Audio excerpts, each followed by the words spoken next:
It's October, which means Halloween is right around the corner.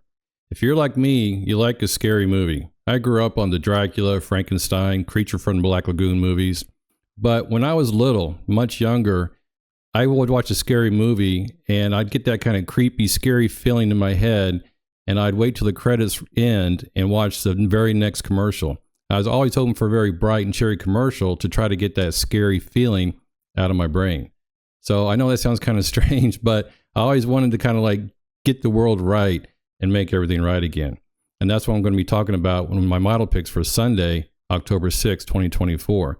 Okay, so here we go. In weeks 2 and 3, the model bets went 7-3 in week 2, 6-3 in week 3. And then in week 4, here is the scary part, which again is going to be a happy ending here, a cheery ending in just a second. It went 1-6. So if this is the case, then it's probably not something I'd want to follow. In fact, really, if you look at these picks here, it was right here in the middle of the totals. So the totals were really the big problem. Now, they didn't do too bad in weeks 2 and 3, but overall they're 4-7. So what's the best way to improve our betting here and just kind of adapt to this midstream? I'm not exactly sure what's going on with the totals. I really don't think it's the kickoff rule that's making a big difference here. I just think that there's a lot of good offenses scoring a lot of points. One way to deal with this conflict is simply to avoid it. In other words, if we take away the total bets, then look at my spread bets over here. I'm 8-4 so far in the last 3 weeks, 2-1 in my Moneyline parlays for a 10-5 record, right? That's 67%, which is great. Now, I showed you in my video last week my model leans for the spread bets. So this 1-1, if you look at the model leans, actually went 6-4 for a 13-7 record, which is 65%.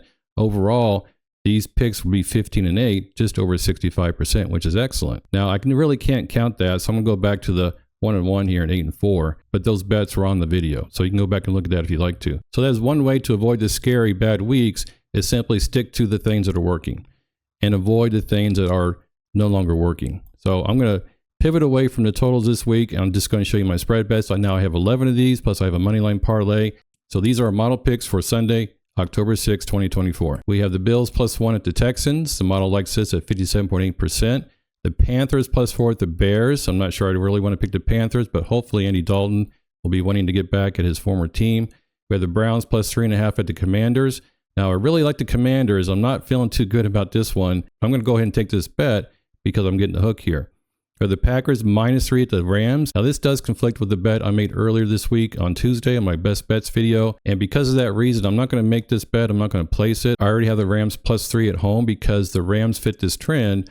Home teams before their bye weeks cover the spread at about 58%, which is higher than this model confidence. So I'm going to stick with that Rams pick, even though the model likes the Packers. In a similar manner, we have the Saints +5.5 at the Chiefs. This is a model pick, and the Chiefs were my pick earlier in the week, so I'm going to stick with the Chiefs at -5. Again, a home team before their bye week. We have the Cardinals +7.5 at the 49ers. Now, this did coincide with my pick earlier this week because the Cardinals lost by 20 points in week 4. So in week 5, that trend says that they're going to cover the spread. That particular trend, again, is around 58%. It says that teams that lose by 20+ points cover the spread in the next game. So I'm going to pick the Cardinals at 7.5. I like getting that hook. The Cowboys +2.5 at the Steelers.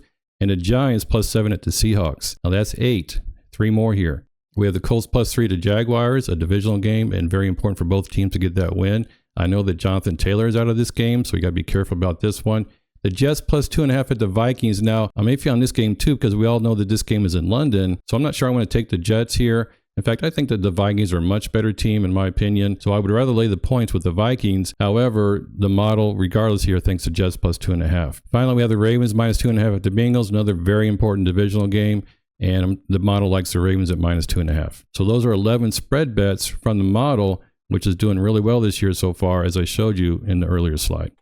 Finally, we have our Moneyline parlay bet with the Seahawks to win at home and the Chiefs to win at home, -290 for the Seahawks, -215 for the Chiefs. I got this at -104.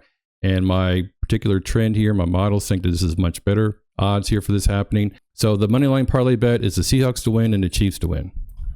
Hope you like this video. Good luck in your best bets for Sunday. And as always, let's go.